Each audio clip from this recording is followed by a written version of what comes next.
Hey everybody, Nick Espinosa, your chief security fanatic here, and it is Sunday, so we are doing breaches of the week.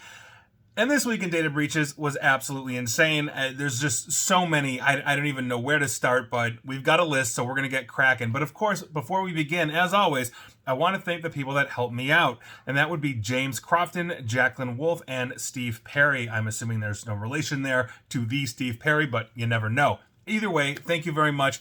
And let's get going. First, we're going to start with Tampa General Hospital, or TGH, as they call themselves, because they reported that up to 1.2 million people may have been compromised under their watch. Quote, TGH reviewed the files involved and determined that some patient information was included. The information varied by individual, but have included names, addresses, phone numbers, dates of birth, social security, health insurance information, medical record numbers, patient account numbers, dates of service, and or limited treatment information used by TGH for its business operations. TGH's electronic medical record systems was not involved or accessed. So heads up to you if you use Tampa General Hospital for all your general hospital needs. Moving on, let's talk about Charter Oak Federal Credit Union, because their website was back online Wednesday afternoon on July 19th after several days of being down due to a cyber attack. Now, the bank released a statement to basically local news that this past Monday, assuring customers that their accounts and information were safe following this unusual activity on their system. The bank will refund customers who incurred fees or charges because the website was down, meaning it was your last day to pay or something like that. You missed that date. Obviously, you're not going to get hit. Now, if a member entered personal information on a website that looked like Charter Oak's over the weekend, the bank urges them to call them, or urges you to call them. And so there you go. Somebody defaced their bank, or somebody rerouted their bank to essentially malicious login or malicious website for phishing. Probably people give up their credentials. So heads up to you, Charter Oak Federal Credit Union members. Moving on, let's head on down to Belize and talk about Belize Electricity Limited, or BEL. I'm just going to call them Bell. Now, on July 17th, Belize media was informed that basically Bell is still investigating a cyber attack that was announced on Friday, July 14th. Quote, Ragnar Locker ransomware group added Belize Electricity Limited to their victim list. They claim to have access to 355 gigabytes of organization's data, end quote. And so heads up to you, that's obviously not good, but if you're in Belize and Belize Electricity Limited is your electrical company, you might want to check in. Moving on, let's talk about Ordovis. Now, Ordovis develops and commercializes MobiMed eHealth and medical technology solutions for what they call a safer and more efficient healthcare. And you know if they're on their list, here we go. Now, on the evening of July 18th, Ordovis's systems were subject to a cyber attack that affected United Kingdom or UK customer systems within their hosted data center environment. The electronic patient records are currently unavailable and until on further notice, handled using manual systems. That's according to them. And I believe that is from July 20th or so. So they may be back online now. Quote, no patients have been directly affected. No other systems have been attacked. And no customers outside of those in the hosted data center have been affected. So heads up to you if basically your health system in the UK, and it is the national health system, uses Ordovis for all their patient something needs. Moving on. Let's talk about Norwegian recycling giant Tomra, because this past Monday they announced that some of their systems were impacted by a cyber attack that they discovered on July 16th, and they immediately disconnected some of their systems to contain the incident. In an update on Tuesday, the next day, the company announced that they had disconnected additional systems, and that it would keep all impacted systems offline until they resolve this situation. While Tomra has not shared details of this type of cyber attack, experts closer to this say that ransomware seems to be involved, so we'll see what happens, but good luck to you, Tomra, and all of your customers. Moving on, let's talk about infrastructure, or US-based infrastructure provider for directory services, JumpCloud. I see them actually quite a bit. Now, in a report published this past Thursday, SentinelOne, the security outfit, their senior threat researcher, Tom Hagel, linked the North Korean threat group, to JumpCloud, based on multiple indicators of compromise shared by the company in a recent incident report. Quote, reviewing the newly released indicators of compromise, we associate the cluster of threat activity to a North Korean state-sponsored APT, or Advanced Persistent Threat. That is according to Hagel. Quote, the IOCs, or indicators of compromise, are linked to a wide variety of activity we attribute to the DPRK, or Democratic People's Republic of Korea, overall centric to the supply chain targeting approach seen in previous campaigns, end quote. On top of Sentinel-1, both CrowdStrike and Mandiant also published similar reports on this matter. So if you use JumpCloud for directory services, basically it's kind of like an Active Directory competitor, heads up to you. Moving on, let's talk about pharmacy giant Rite Aid, excuse me, because they're saying customers' personal information may have been compromised in a data breach. Now, the drugstore chain said that an unknown party had accessed names, birth dates, addresses, prescription information, and more. In some cases, insurance information like plan names and cardholder IDs were accessed. Social security numbers and credit card information were not compromised, and this breach happened on May 27th. So heads up to you, Rite Aid customers, of which there are probably going to be many listening or watching this. Moving on, let's give you basically a big update on Move It, because the past week saw an absolute ton of disclosures, and others that are tracking this have the number at about 400 total since this started, and growing. And I actually think it's a little more, just given that I've been tracking this week to week as well. And so this week, we have seen the following breaches, and I went back for the past few weeks or so, and none of these are duplicates from what I reported on previously.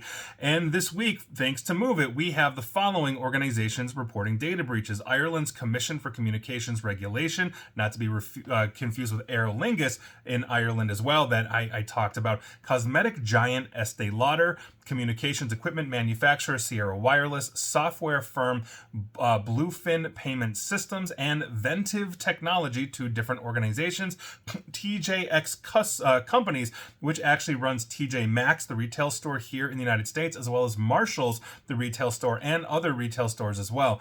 Manufacturer ITT, the government of Utah, a state here in the United States, Sunflower Bank, Quorum Federal Credit Union, the Vitality Group, and on top of those, we have several universities in the United States that are now declaring breaches as a result of Move It. So the universities of Alaska, Colorado, Dayton, Delaware, Georgia, Idaho, Illinois, Loyola, Missouri, Oklahoma, Rochester, Southern Illinois, Temple, Utah, Wake Forest, Washington State, Webster, and Worcester State have all declared data breaches as a result of Move It. This continues to grow. And stay tuned. I will keep you up to date as of next week, because we're going to see more. I promise you that. Moving on, let's talk about the city government of Odessa, Texas, because Odessa's mayor, Javier Joven, announced this past Monday that somebody had accessed the city's computer network numerous times since December using former Odessa city attorney Natasha Brooks' accounts, which someone failed to deactivate basically after her termination on December 13th. Now, the Odessa Police Department, with the assistance of other law enforcement agencies, launched an investigation after city officials discovered last week that sensitive information was transferred by email to a private account. A number of systems were accessed, such as the Odessa Police Department reports, personnel information, and GovQA, which is the city's hosted system for public information requests. And that is according to their mayor this past Monday. Now, this smacks of a couple of different things. One, this is negligence by the Odessa IT or cybersecurity team in the sense that they didn't do their job, but it may not be their fault. And the reason why I say that, because I'm not throwing my fellow nerds under the bus, is that oftentimes they're not notified of these kinds of things. There has to be systems in place where you're saying, okay, we're going to be terminating somebody on December 13th. Well, a week before that, the IT staff or cybersecurity team is notified that this person is going to be terminated, and so they can coordinate. 4 p.m. is the termination. At 3:59, they're in the systems deactivating everything. There's a checklist. There's asset management. There's a whole bunch of stuff that has to happen. Clearly, that broke down, which shows me that there is some kind of management issue. Now, if they did submit a ticket or they did submit the information to IT and cybersecurity and it just got lost and nobody bothered to do it, then shame on my fellow nerds. But this obviously is a huge issue, and I promise you right now, the police's very first stop is former Odessa City Attorney Natasha Brooks, because she's going to know her logins better than anybody else. So there you go. We'll see what happens. I'll keep you up to date, because if it is Natasha Brooks, that's obviously illegal to do, and as an attorney, she should know better. Moving on. Let's talk About Oric, Harrington, and Sutcliffe. Very fancy sounding name, because on March 13th, they detected an unauthorized party, basically third party, gaining remote access to a portion of their network that included a file share that was used to store certain files. The information infected may have been names, addresses, dates of birth, dental insurance policies, and we'll get to that, healthcare provider information, and limited dental diagnosis and treatment related information. They are a law firm, for the record, having a whole lot of dental information. No planned participant records containing social security numbers or financial account information or payment card information were involved. And the company that had to declare as a result of this breach, where a lot of their information was, Delta Dental of California. So heads up to you if you're a patient there. Here we are. Moving on. Let's talk about the United Lex Corporation. They notified patients that the company experienced a data breach after an unauthorized party gained access to sensitive consumer data entrusted to them. Now, according to the United Lex Corporation, they determined that information stored on their servers may have been subject to unauthorized access on March 2nd of this year. They determined the following information may have been exposed: names, address, social security, financial account numbers, and financial account numbers for payroll purposes, dependent information, and limited benefits information. Sounds like an employee hit. So heads up if you work for United Lex or you use United Lex for all your Lex needs, whatever that is. Moving on. Let's talk about VirusTotal. And if you're a fellow cybersecurity professional, you know exactly who these people are. They are used by everybody, whether you got a free account or you're paying a ton of money to use them. But VirusTotal had to apologize this past Friday for leaking the information of over 5,600 of their customers after an employee mistakenly uploaded a CSV, or comma separated values, file containing their information to their platform last month. Now, this data leak impacted only premium account customers with the uploaded file containing just their names and corporate email addresses, nothing else. Emiliano Martinez, the online malware scanning services head of product management, also assured impacted customers that the incident was caused by human error and not the result of a cyber attack or any vulnerability within VirusTotal. It's human error. It absolutely stinks. We're obviously going to keep using VirusTotal because, well, VirusTotal is VirusTotal, and there you go. Moving on. Let's talk about AMC Theatres. This might be the movie theater near you. On July 14th, American Multi-Cinema, Inc., or AMC, which I now know what that stands for, basically filed a notice of data breach with the Attorney General of Texas. Now, they didn't provide many details, but what they are talking about is sensitive consumer information, which includes names, social security numbers, driver's license, and medical information. Basically, they're sending out notifications to all impacted. Seems like AMC employees are not having a good week, so heads up to you. Moving on.